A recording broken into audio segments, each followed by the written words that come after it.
Bismillahirrahmanirrahim. Assalamualaikum warahmatullahi wabarakatuh.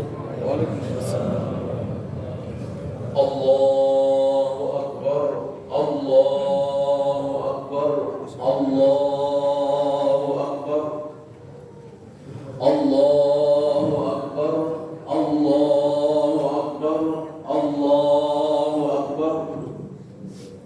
Allahu Akbar, Allahu Akbar, Allahu Akbar, Allahu Akbar, walillahil hamd.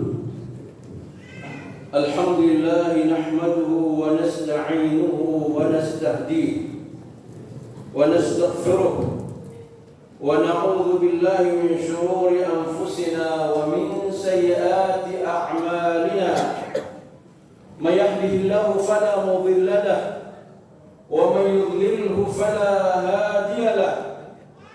Asyhadu an la ilaha illallah wahdahu la syarika lahu wa asyhadu anna Muhammadan abduhu wa rasuluh wa safiyyuhu wa habibuhu khairu khalqillahi fil alamin wa ala alihi wa sahbihi ajma'in. Amma ba'd.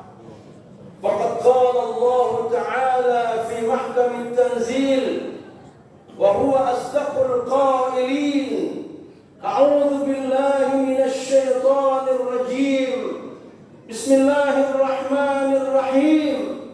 Ya ayyuhalladzina amanu taqullaha haqqa tuqatih wa la tamutunna illa wa antum muslimun. Thumma qala aidan Rabbana waj'alna muslimaini laka wa min dhurriyyatina ummatan muslimatan lak wa arina manasikana wa tub alaina innaka antat tawwabur rahim. Thumma qala aidan lan yanala Allahu luhumaha wa la dima'uha walakin yanaluhu taqwa minkum. Thumma qala aidan inna a'tainakal kautsar fasalli li rabbika wanhar inna shani'aka huwal abtar. Thumma qala Rasulullah sallallahu alaihi wasallam man kana lahu sa'atun wa lam yunahhi fala yaqrabanna musallana aw kama qala Rasulullah sallallahu alaihi wasallam. فصدق الله العظيم وصدق رسوله النبي الكريم ونحن على ذلك من الشاهدين والشاكرين والحمد لله رب العالمين.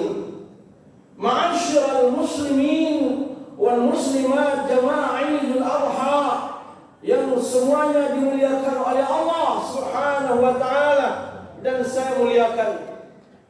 Marilah kita sama-sama menta'zim Allah dengan bersyukur setinggi-tinggi syukur atas segala nikmat yang Allah telah berikan kepada kita sekalian.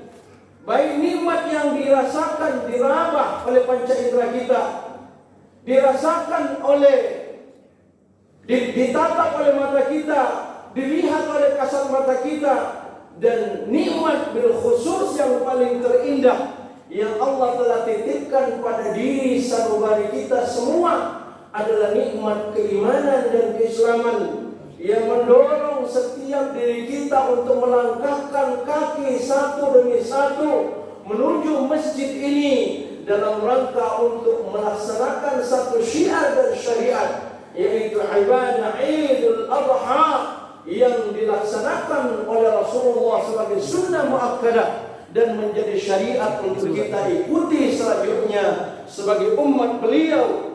Tentu ini adalah merupakan nikmat yang agung yang pada hari ini menjadi sebab kita berkumpul bersatu untuk melaksanakan ibadah ini.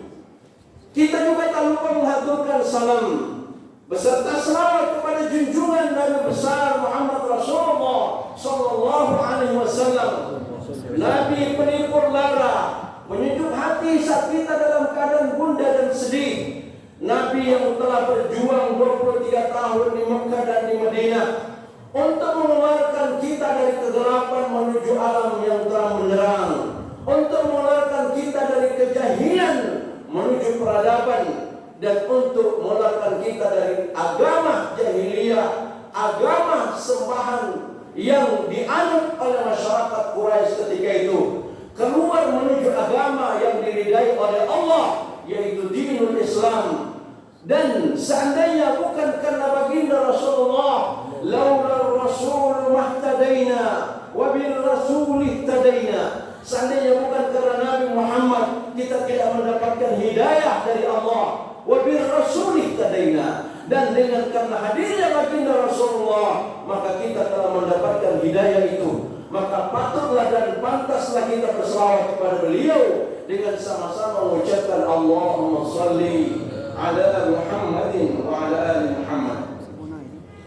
Ma'asyiral muslimin wal muslimat jama'ah al-adha yang dimuliakan oleh Allah Subhanahu wa taala. Dari sejak tadi malam, berbagai tempat, masjid besar, masjid standar, masjid kecil, surau, dan tempat-tempat di mana takbir dikumandangkan, di mana takbir tahlil diucapkan oleh manusia muslim mukmin sebagai bentuk kesadaran mereka di dalam menyambut Idul Adha sebagai bagian dari syiar dan syair, sekaligus merupakan dorongan jiwa untuk mentakzim Allah di malam itu, hingga takbir tahmid tahlil berjalan sebelum kita laksanakan sholat Idul Adha.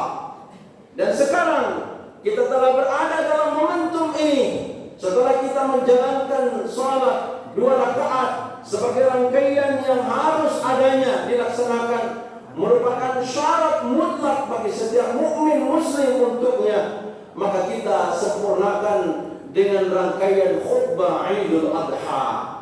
Dan kesempatan khutbah Idul Adha ini, izinkan saya untuk membawakan sebuah materi yang mungkin bisa membawa hikmah di pagi ini, dan saya beri judul, yaitu 3 dimensi pokok yang terkandung dalam pelaksanaan Idul Adha. Apa dimensi itu?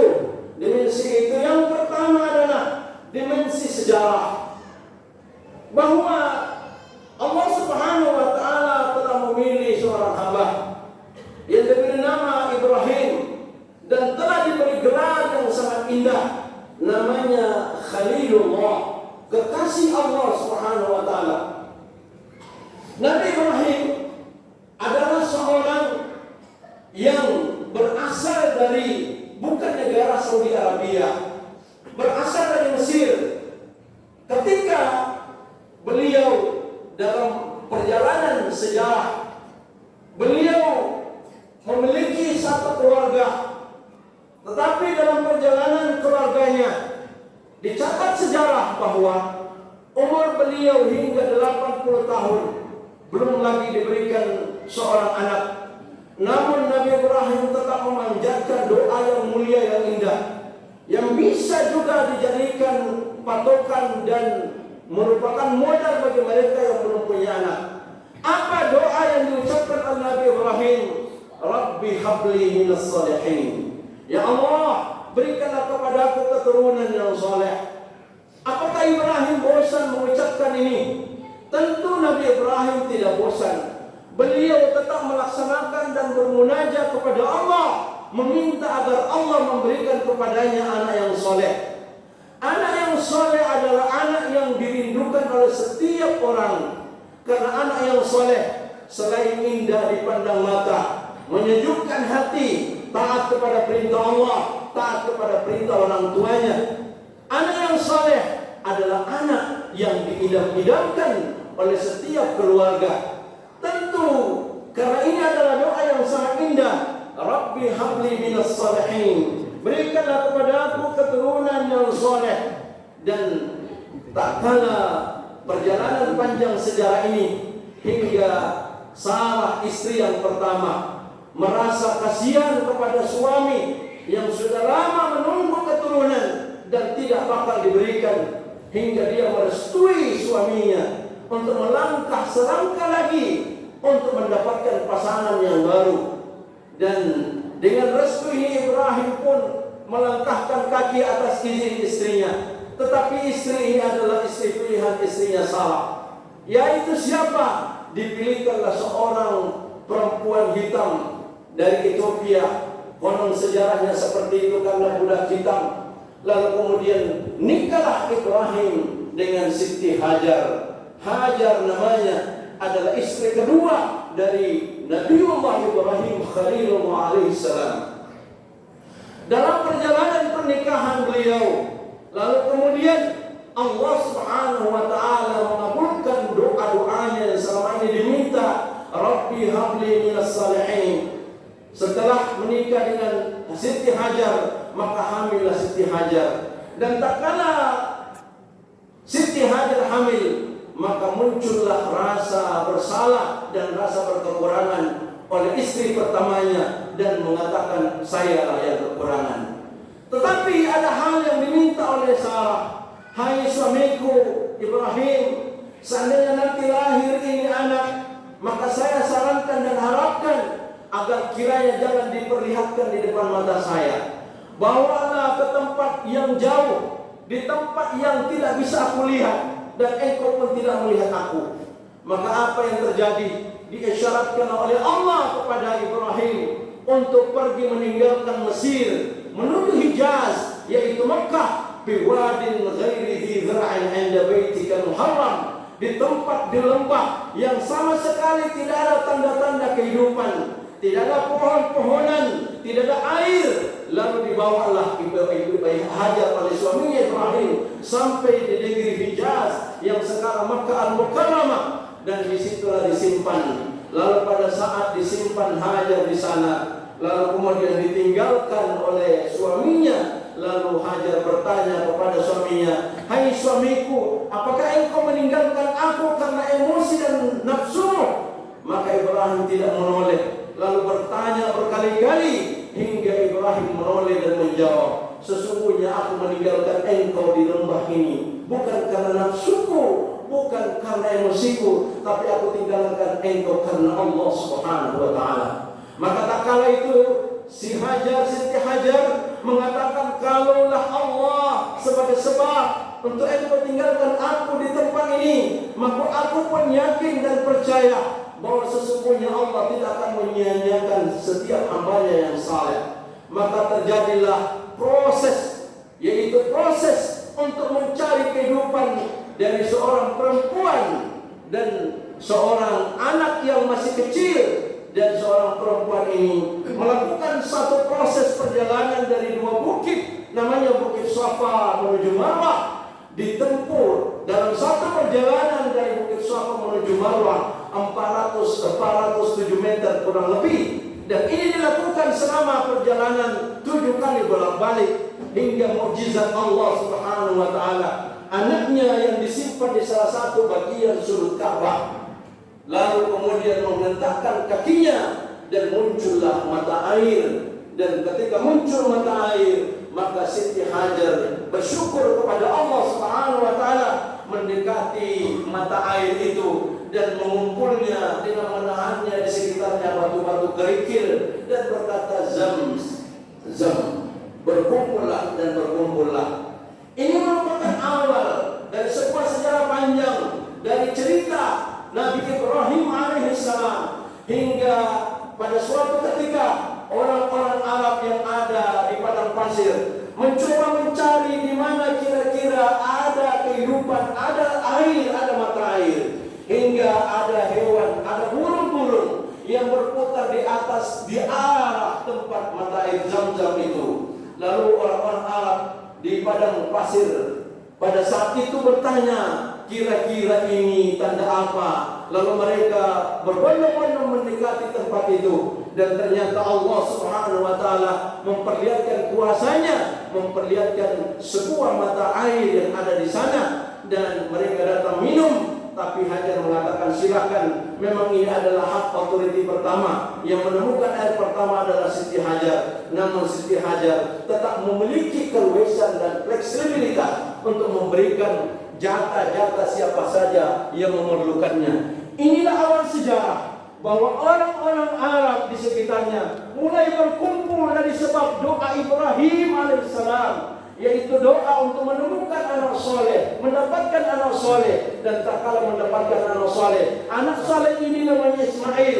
Dari umur bayi dibawalah ke Makkah, dan pada saat itu ibundanya Siti Hajar melakukan perjuangan yang panjang dengan sedih, tetapi berharap kepada Allah, dan Allah menurunkan mukjizatnya dengan mengeluarkan air dari sebuah mata air Zam-Zam. Berkumpul orang-orang Arab, dan ketika berkumpul orang-orang Arab, maka datanglah yang lain. Terjadilah revolusi pemikiran, yaitu upaya untuk mengadakan berbagai makanan, pakaian, tempat tinggal, sehingga semakin membesar tempat itu, dan terjadilah trading perdagangan. Perdagangan semakin besar, terjadilah perumahan, dan setelah terjadi perumahan, terjadilah perhotelan.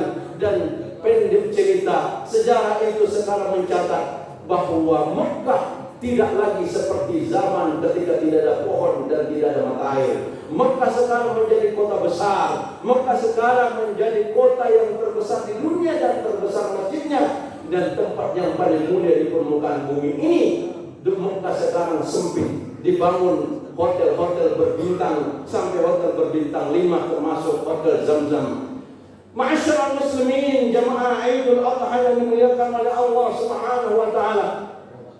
Lalu kemudian pada saat Ibrahim sudah meletakkan anaknya di lembah itu, lalu Ibrahim meninggalkan Mekah menuju Palestina.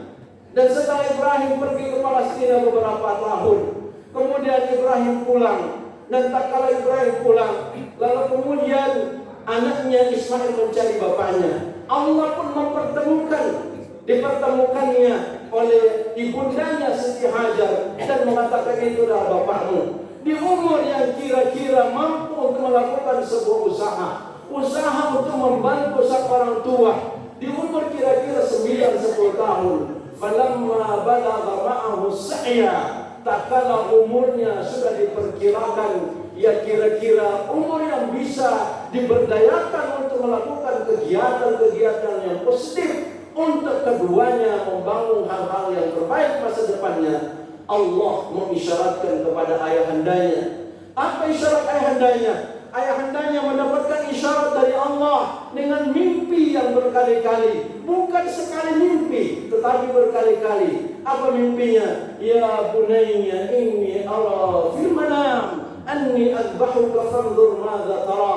Hai anakku, aku melihat engkau, aku mendapatkan perintah untuk menyembelihmu. Madza tara, panzur madza tara. Apa pendapatmu hai anakku? Ini adalah kata-kata yang sangat bijak dari seorang orang tua kepada anaknya. Tidak mendikte anaknya, tetapi meminta apa pendapatnya dari sebuah cerita dan mimpi ini. Apa yang dijawab oleh anaknya? Ya abatif'al. Ya abatif'al ma tu'mar. Satajiduni insyaallah minas sabirin. Hai anakku, hai ayahandaku, kerjakan apa yang diperintahkan oleh Allah kepadamu. Sesungguhnya engkau akan mendapatkan aku dalam keadaan sabar.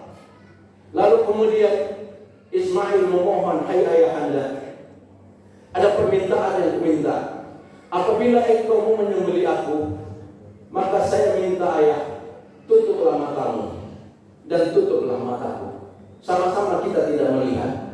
Dan pakailah belati yang paling tajam, sehingga apabila engkau menyembelih aku, kamu tidak merasa sedih, dan saya pun tidak terasa sakit. Kedua-duanya bersabar, dan Allah Subhanahu wa taala melihat kesabaran kedua orang ini.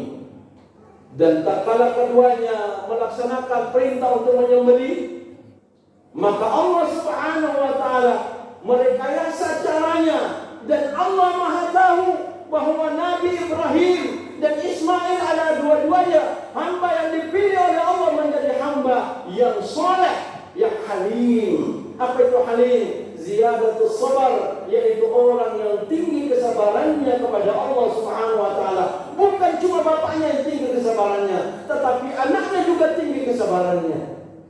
Dan dibalik daripada seperti itu dan tingkat kesabaran seperti itu, Allah Subhanahu wa taala falamma talahul jabin faqadainahu bidzibin azim. Tak kala keduanya sabar dan mau menyembelih anaknya, lalu Allah Subhanahu wa taala menggantikannya dengan sembelihan yang besar, domba yang besar, kibas yang besar, sebagai tanda bahwa Allah mencintainya dan Allah memberikan kepadanya kesempatan yang terindah. Dan sesungguhnya ini adalah buah dari ketaatan, dan ini adalah indikator ketaatan seorang nabi. Ma'asyiral muslimin, jamaah Idul Adha yang dimuliakan oleh Allah Subhanahu wa taala. Dan ketahuilah bahwa Ibrahim alaihissalam pada saat berada di Makkah Al-Mukarramah, beliau mendapatkan perintah untuk mendirikan Ka'bah, merenovasi Ka'bah, dan tak kala Ka'bah sudah direnovasi, lalu kemudian Ibrahim disuruh untuk berdiri di ketinggian untuk menyampaikan pengumuman, وَأَذِّنْ فِي النَّاسِ بِالْحَجِّ يَأْتُوكَ رِجَالًا وَعَلَى كُلِّ ضَامِرٍ يَأْتِينَ مِنْ كُلِّ فَجٍّ عَمِيقٍ. Hai Ibrahim, sampaikan kepada seluruh manusia di jagat raya ini agar manusia bisa datang berbondong-bondong untuk mendatangi Ka'bah ini untuk melaksanakan ibadah. Lalu Ibrahim memohon, wa arina manasikana, ya Allah, tunjukkan kami cara-cara melaksanakan ibadah haji. Maka salah satu cara yang ditunjukkan oleh Allah untuk melaksanakan ibadah haji adalah adanya yang namanya Yaumul Ashir min Dzulhijjah, hari ke-10 Dzulhijjah, setelah orang melaksanakan pelemparan Jamratul Aqabah, setelah mereka masuk ke Mina, dan pada saat itu mereka melaksanakan potong korban atau Idul Korban. Di saat itulah umat manusia mengikutinya, dan ini menjadi syariat, belakangan menjadi syariat agama. Dan inilah dimensi yang kedua yang penting untuk kita catat. Kalau Ibrahim diminta untuk menyembelih anaknya, dan Ibrahim menunjukkan ketakwaannya sampai anak yang semata wayang, yang satu-satunya yang lama ditunggu. Bapak Ibu sekalian, kalau ada anak yang lama baru tidak dapat anak, tiba-tiba mendapatkan seorang anak yang disayang, maka datang perintah. Kira-kira bagaimana perasaan kita kalau perintah itu datang? Tapi kalau datang perintah seperti itu di zaman sekarang, jangan percaya. Itu hanya bisikan setan. Dulu itu benar. Kalau ada sekarang peristiwa seperti itu, percayalah bahwa itu adalah bisikan setan. Jangan sama sekali kita melaksanakannya, karena kita akan menyesal. Bukan digantikan domba, tetapi anaknya yang akan terpotong. Na'udzubillah. Ma'asyiral muslimin wal muslimat, jamaah Idul Adha yang dimuliakan oleh Allah Subhanahu wa taala. Lalu kemudian setelah Nabi Muhammad SAW mendakwakan agama ini dengan ayat-ayat yang ada di dalam Al-Quran, dan muncullah satu ayat di dalam Al-Quran dan surah namanya Al-Kautsar.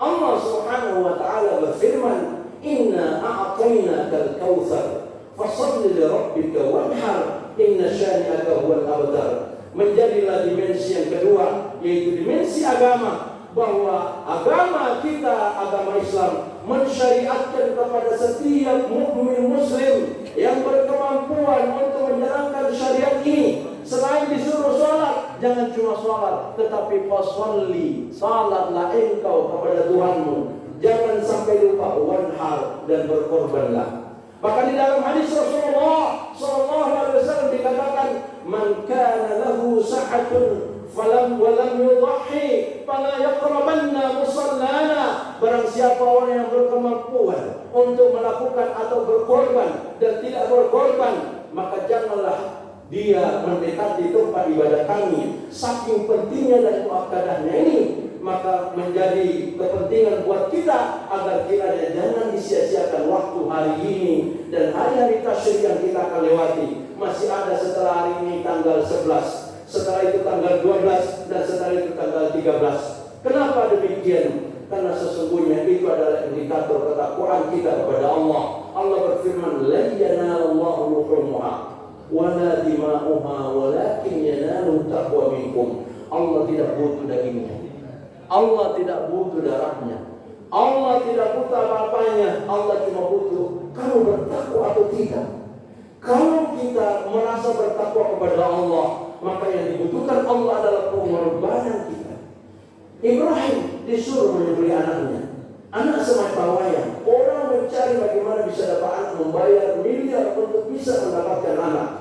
Nah, ini kita hanya disuruh berkorban seekor kambing yang paling tinggi harganya, yaitu mungkin 2 juta, 3 juta. Kalau sapi mungkin 11 juta, 12 juta. Tidak seberapa. Banyak orang yang mampu membeli HP 10 juta, tetapi tidak mampu berkorban. Banyak orang yang mampu membeli kendaraan yang begitu mahal, tetapi tidak mampu berkorban. Banyak orang yang punya uang yang masih tersimpan di dalam bank, tidak mau berkorban. Di mana bukti keimanan dan ketakwaan kita kepada Allah?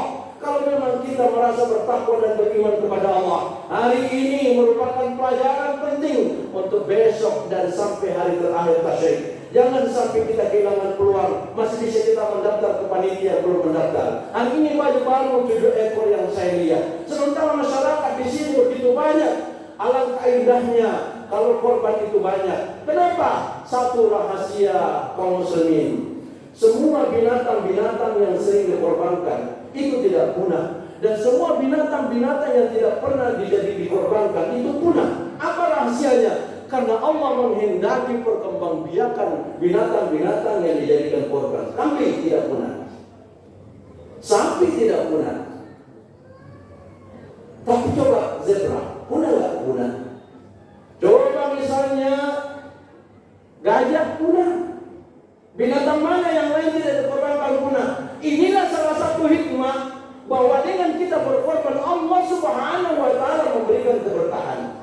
Allah Subhanahu wa Ta'ala memberikan keberkahan, dan berkah ini sering kita ucapkan di dalam tahiyat kita. Allahumma barik ala Muhammadin wa ala ali Muhammad kama barakta ala Ibrahim wa ala ali Ibrahim fil alamin innaka Hamidul Majid. Kita minta berkah, kita berdoakan Ibrahim dapat berkah. Apakah kita juga tidak mau minta berkah? Dan salah satu syaratnya untuk kita dapat berkah, berkorbanlah. Karena belum tentu kita dapat tahun depan. Siapa tahu kita tidak sampai tahun depan. Niat kita sekarang ini, ya Allah izinkan saya berkorban tahun depan. Ternyata kita di pertengahan tahun, Allah belum memanggil kita. Sesungguhnya orang yang meninggal tidak ada permintaan lainnya. Laula akhartani ila ajalin qarib fa asaddaqa wa kum minas shalihin. Yang diminta orang mati mau bersedekah. Dan sesungguhnya orang yang berkorban itu adalah bagian dari empati untuk bersedekah kepada orang miskin dan fakir. Maka lakukanlah itu sebagai syariat, dan lakukanlah itu sebagai salah satu sarana untuk mengeratkan hubungan tali persaudaraan kita sesama. Dimensi yang terakhir adalah dimensi sosial. Tak kala binatang korban disembelih, tidak semuanya dimakan oleh yang memiliki korban itu sendiri. Disunahkan untuk dibagi kepada fakir miskin sebagian. Disunahkan untuk dibagi-bagi kepada mereka yang belum pernah makan. Bayangkan betapa banyak orang miskin yang susah memberi daging, tetapi mereka nanti bisa merasakan keindahan agama Islam ini pada saat Idul Kurban. Tetapi pada saat Idul Kurban masuk, tidak banyak orang Islam yang berkorban. Ada orang Islam berkorban, cuma tidak dibagi-bagi lagi korbannya.